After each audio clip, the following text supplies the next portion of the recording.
e hiperconvergencia. Nos quedarían 3 sesiones por dar. Vamos a comenzar en esta ocasión con nuestro especialista para el tema de conceptos y temas generales de almacenamiento y hiperconvergencia, cómo posicionarlo. Al final vamos a tener un espacio para preguntas y respuestas. Después nos pasamos a la actividad de las preguntas para donde tendremos unos gift cards para aquellos primeros 3 lugares y pues al final un agradecimiento a todos los que nos apoyaron y estaríamos hablando también un poquito de lo que va a ser la próxima sesión. Entonces, sin más de mi lado, Ricardo, si gustas comenzar a presentar para que comencemos con tu presentación. Sí, listo, gracias, Irán. Bueno, en este caso voy a compartir mi pantalla, me avisan cuando la ven. Listo, gracias. Iniciamos entonces. Buenas tardes.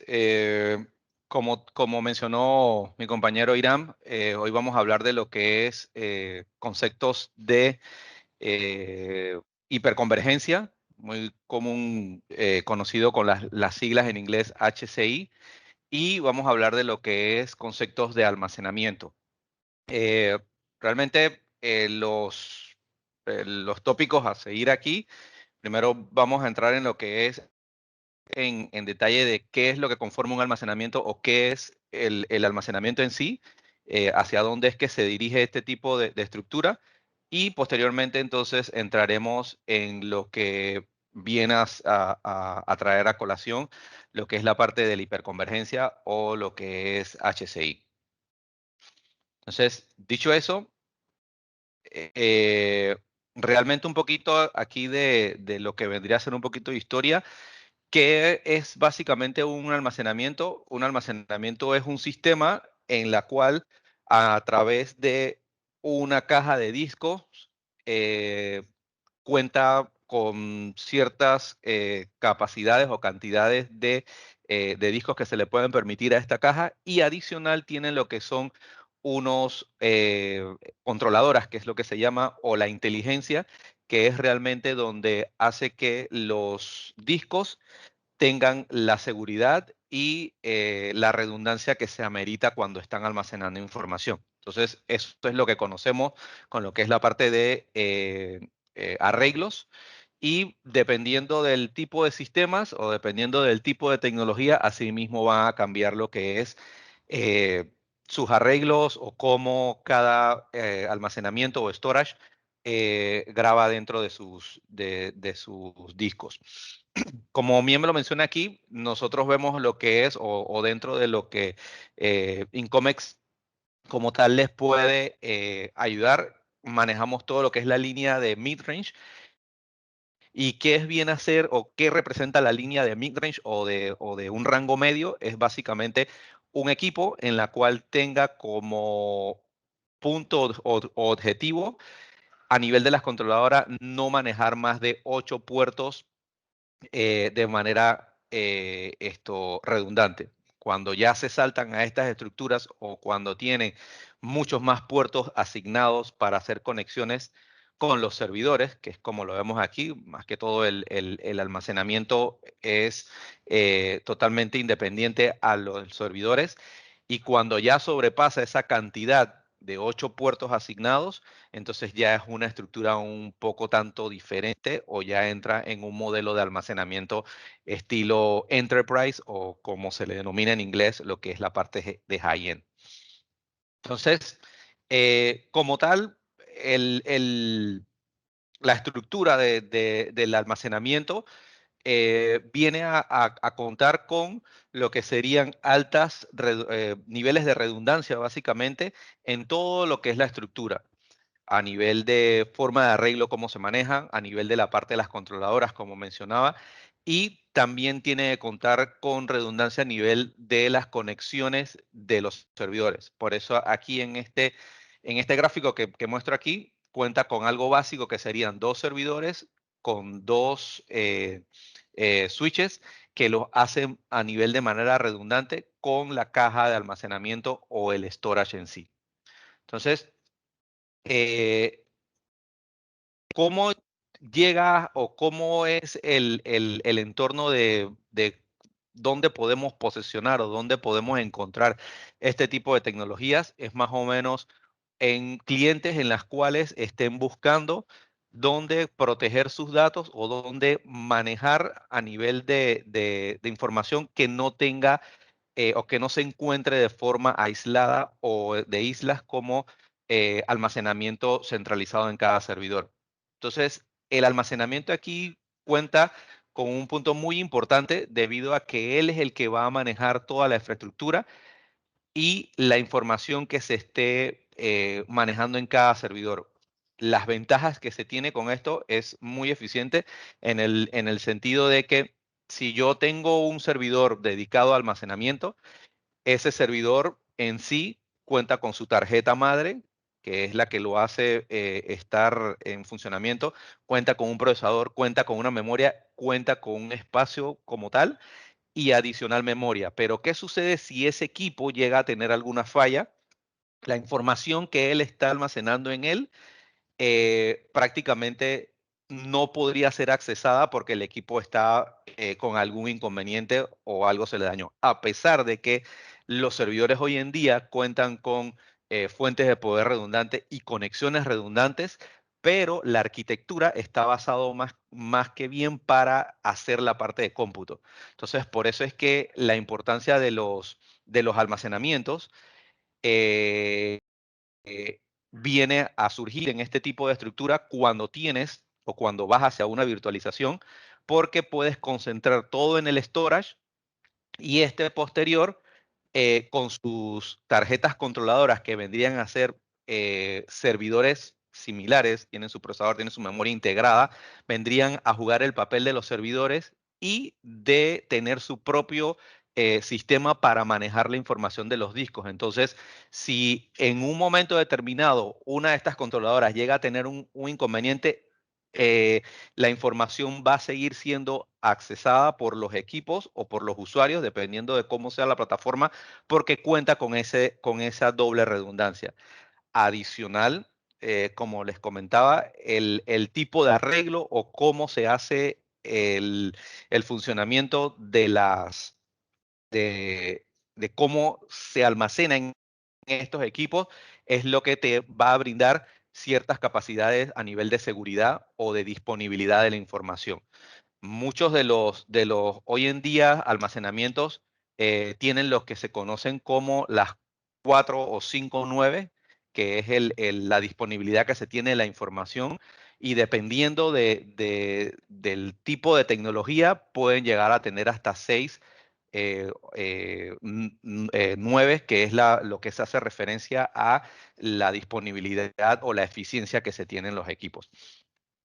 Entonces, para un ambiente en la cual esto se va a manejar una plataforma virtualizada, eh, es muy importante manejar la estructura de almacenamiento. ¿Por qué razón? Porque cada uno de los nodos va a ser o va a fungir como proceso, memoria y va a manejar la información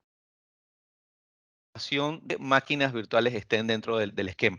Entonces, toda la información va a residir en el almacenamiento y si algún servidor llega a tener algún inconveniente, todos van a seguir en funcionamiento. Es decir, que todas las aplicaciones que se estén manejando en este servidor, por ejemplo, pueden pasar automáticamente o manualmente hacia este o a varios equipos y así entonces tener una alta redundancia.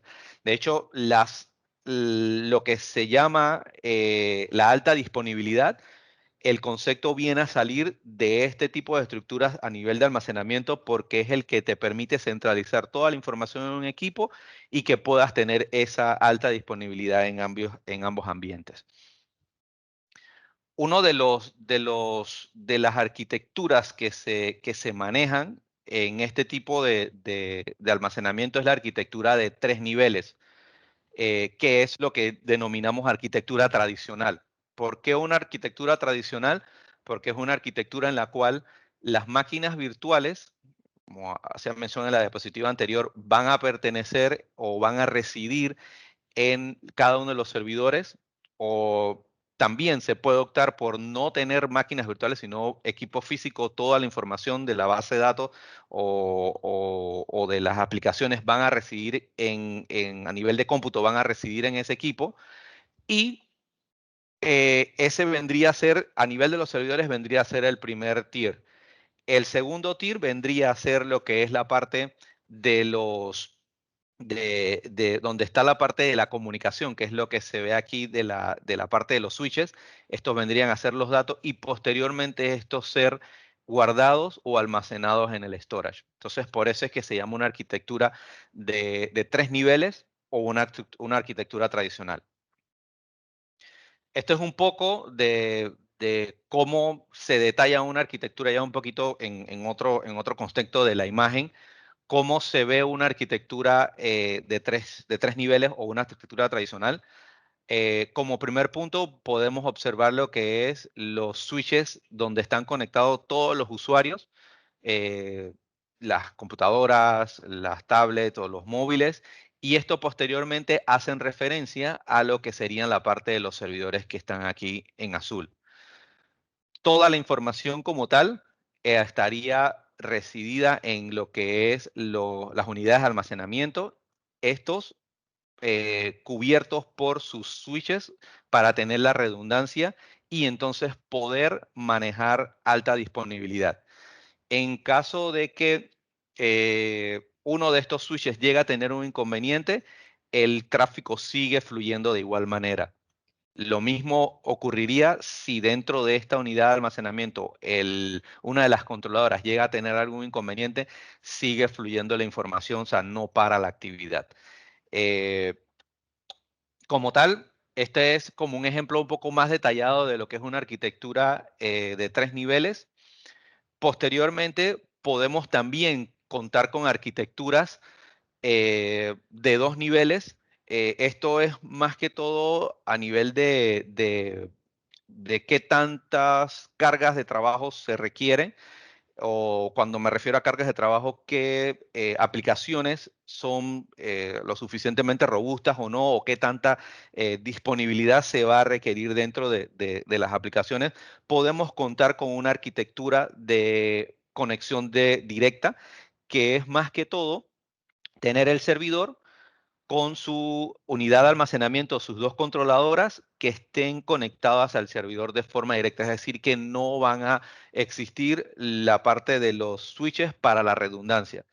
Sin embargo, aquí de igual manera se va a contar con la redundancia a nivel del equipo. La única limitante acá vendría a ser de que no puedes contar con muchos equipos conectados porque vas a contar con la limitante de la cantidad de puertos disponibles redundantes que se tiene por cada controladora en el almacenamiento. Entonces, como tal, esta arquitectura lo que nos ayuda mucho a visualizar o a tener esos ambientes de clientes que están buscando una alta disponibilidad y que deben tener su información de una manera activa y protegida, porque si tienen esas aplicaciones dentro de un servidor, al momento de que hay algún tipo de falla en el servidor, la información no está replicada en los discos, que es lo que sucede en estas unidades de almacenamiento o los muy denominados storage, que la información como tal está dependiendo del tipo de arreglo que le represento o dependiendo de la tecnología que se tenga ese storage, asimismo tú tienes la seguridad de que tu información está ahí. Uno de los puntos que de repente se podrá decir, bueno, si borras la información, bueno, ya ese es otro caso para salvaguardar esa información. Sin embargo, para cuando son efectos de que deja de funcionar físicamente un equipo, en este caso de las unidades de almacenamiento no sería ese caso porque sus comunicaciones estarían a través de las controladoras. Entonces, para que no tenga o para que haya ese fallo de acceso a la información que se esté guardando, que se esté almacenando en eso, ambas controladoras tienen que fallar. Y cuando eso falla es porque realmente hay algún inconveniente en donde están conectadas, ya sea que la corriente tuvo algún problema, es decir, se fue la luz completo en el data center donde están los equipos y no hay tipo de comunicación. Entonces, ese es básicamente cómo se miran lo que son las unidades de almacenamiento, donde uno puede enfocarlos en qué tipo de clientes,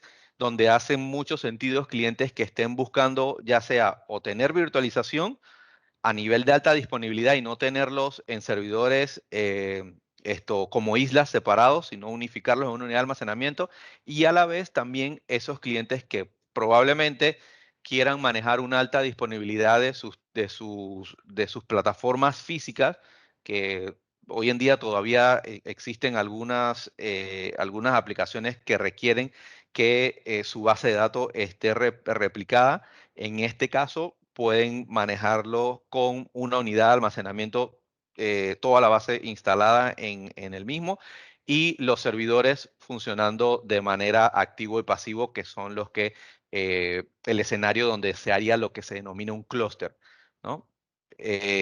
Pero eso es como que el modelo a seguir de todo lo que es la parte de unidades de almacenamiento, que se enfocan en más que todo en lo que hoy en día ha evolucionado de lo que es la parte de la virtualización, que es donde más hace sentido tener ese tipo de estructura y es lo que más se utiliza.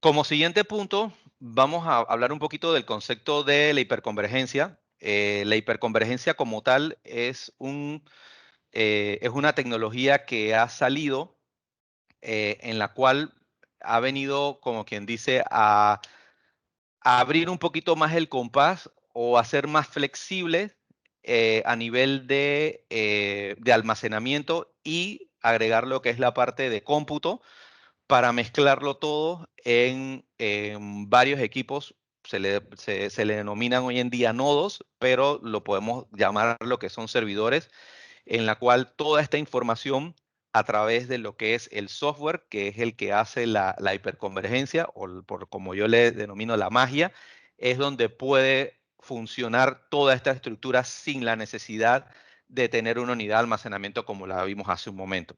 Entonces, la hiperconvergencia lo que vino hoy en día fue a mejorar este tipo de estructuras tradicionales, en la cual, si muy bien les comenté que es un punto muy importante o esencial para las personas que quieren tener alta disponibilidad, pero la limitante que brindaba o que brinda hoy en día ese tipo de estructuras de tradicionales de 3 tiers, es que cuando vas en crecimiento a nivel de servidores y a nivel de almacenamiento, te encuentras con un cuello de botella. ¿Y cuál es el cuello de botella?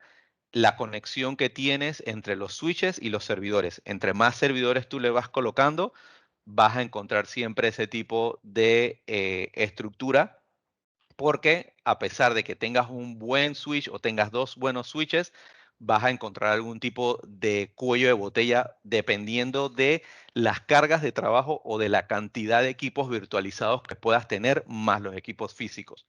Entonces, las infraestructuras o la hiperconvergencia lo que vino fue a romper ese esquema, porque es un esquema en la cual, a nivel de contar con lo que es máquinas virtualizadas dentro de una serie de mínimo 3 equipos como tal, lo que te permite es manejar esa velocidad interna que te va a mejorar o va a hacer flexible las estructuras.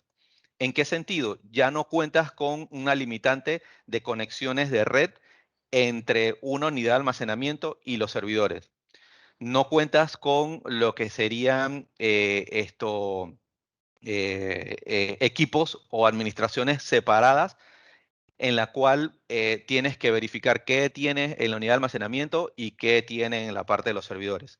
Otro punto también donde se hace flexible es el modo en que tú puedes crecer las estructuras virtuales, o sea, las máquinas virtuales físicas o las máquinas virtuales como tal, en grandes cantidades, y no tienes la limitante de espacio. Entonces son como que unos puntos que antes teníamos ciertas limitantes a nivel de las estructuras de tres escalas, acá ya ese esquema se rompe. Entonces, con esto, al igual que los almacenamientos, se cuenta con lo que es la parte de manejar una redundancia interna, pero la redundancia realmente la va a manejar lo que es el tipo de conexión que tiene cada servidor a nivel de tarjeta de red y a nivel de las fuentes de poder y cómo el software hace esa dualidad para mantener esos datos y mantener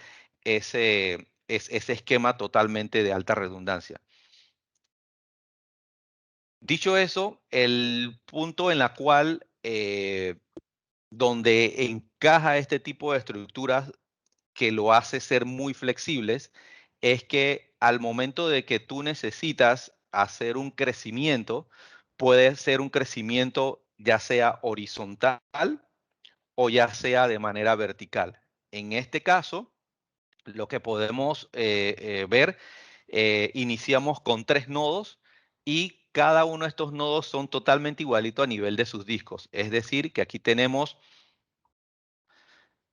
5, 10 discos y contamos con 4 discos de manera disponibles.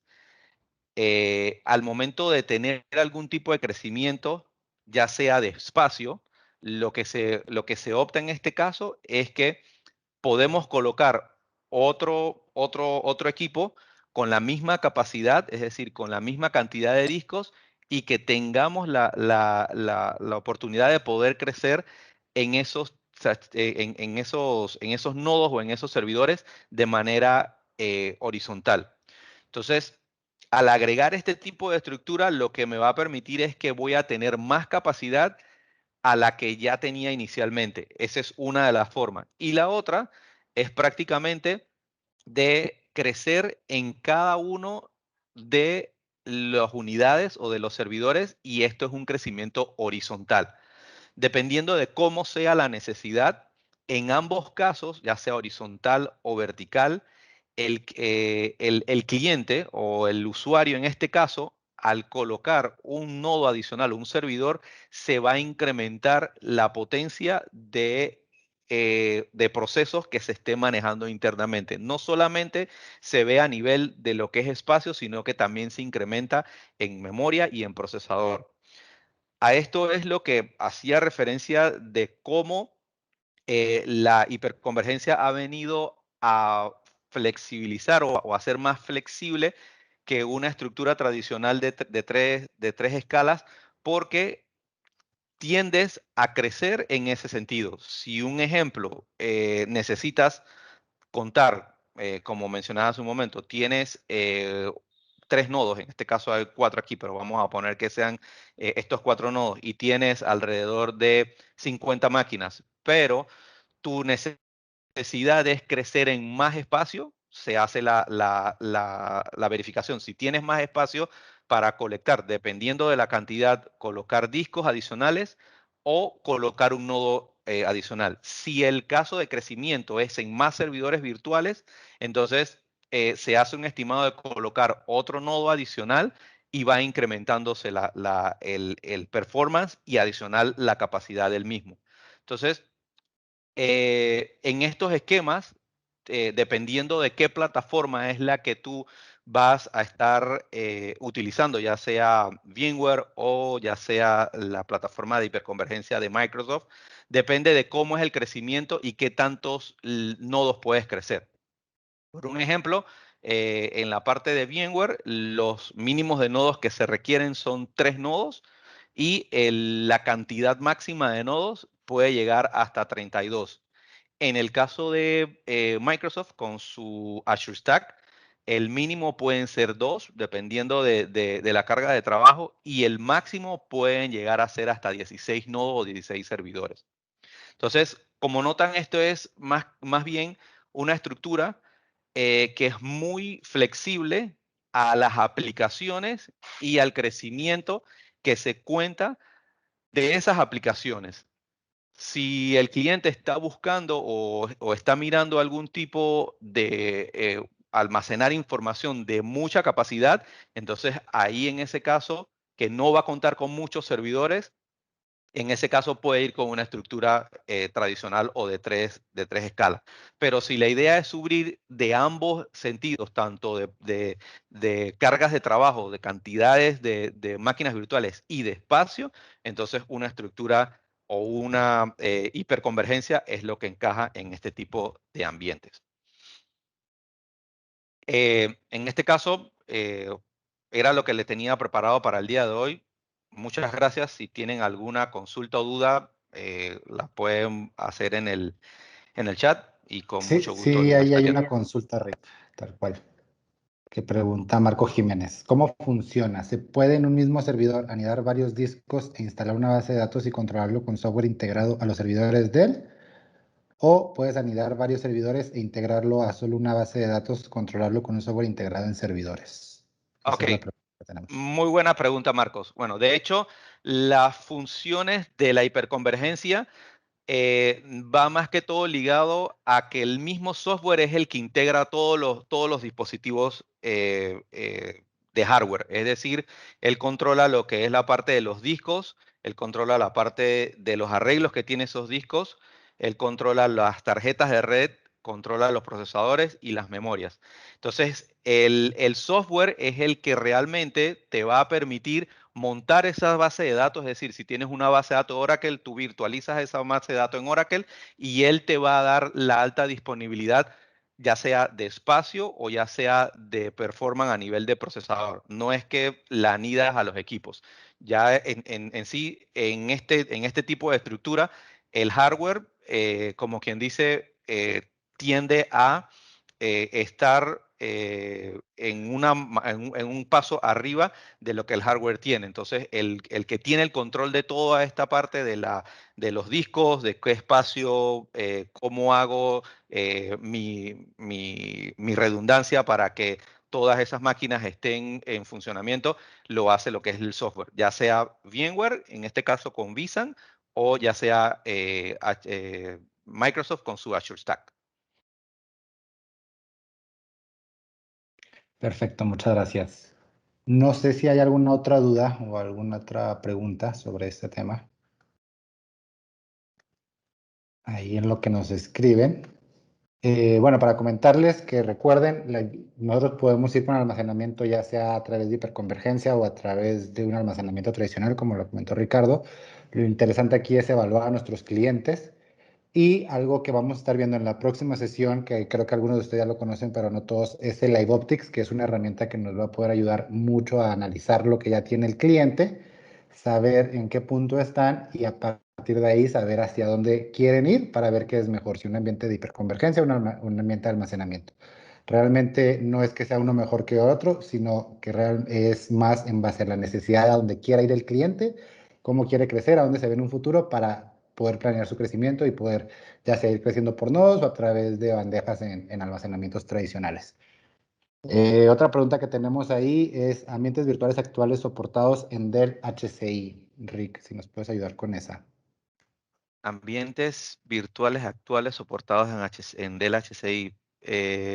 Cuando te refieres a ambientes virtuales, eh, se hace referencia a la plataforma. Sí, exacto. Bueno, de hecho, el portafolio de Dell está encaminado a lo que es la parte de VMware en todo lo que es HCI. Ellos tienen dos estructuras y en lo que es la parte de Microsoft, que es Azure Stack, que es el que se tiene. De hecho, esos son los que más se utilizan dentro de la región como tal. Ya lo que es una infraestructura HCI para otros, en el caso de licenciamiento abierto, lo que es Red Hat, OpenStack, no se ve mucho, pero Dell también cuenta con algo como eso, pero no es algo que se vea mucho en la región.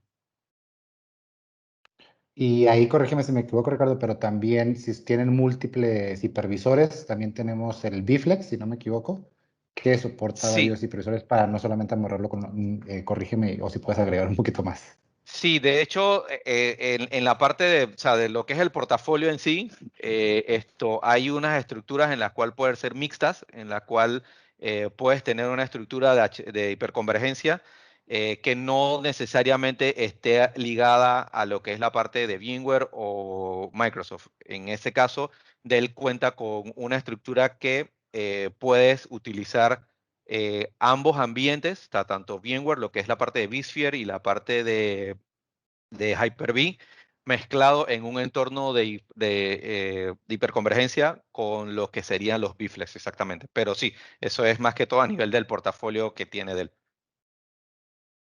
Correcto. Sí, en la última sesión ya vamos a hablar un poquito más a detalle de los productos del portafolio, para que pues acudan y no se la pierdan y conozcan un poquito más. Pero aquí lo importante es básicamente los principales hipervisores, los principales marcas que ya existen en el mercado están soportados por Dell. Si alguna marca que no la conozcan, tienen la duda, hagan la consulta y nosotros les podemos ayudar de por dónde irnos y hacia dónde guiarnos.